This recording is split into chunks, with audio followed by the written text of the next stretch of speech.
ভালো লাগারও একটা শেষ আছে।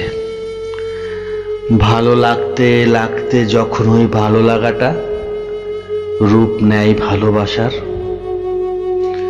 তখন সেই ভালো লাগার অমৃত সুধা পরিবর্তন হয় এক মিঠা গরলে। বুকের ভিতর যন্ত্রণা ক্রমশই বৃদ্ধি পায়, বেড়ে যায় এক অনিশ্চিত টানা পড়ে। ভালোবাসার মানুষকে সারাদিন খুঁজে ফেরা, আর পেয়ে গেলেও মনের কথা লুকিয়ে রাখা, যন্ত্রণাটা আরো বেড়ে যায়।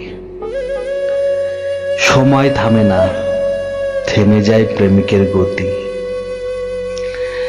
নিজের ভালো লাগা হারিয়ে যায় ভালোবাসার অন্তরালে। কখনো চাঁদের পানে চেয়ে তোমার হাসি খোঁজা, আবার কখনো একলা পথে ছায়াকে তুমি ভেবে একসাথে পথ চলা। কল্পনার রং দিয়ে সারাদিন তোমার ছবি আঁকা, আর রাত হলেই চোখের জলে সব রং মুছে যাওয়া। ভালো লাগা আর ভালোবাসার একই অভিসারে, ভালো লাগা খুঁজে পাই একে অপরের দ্বারে।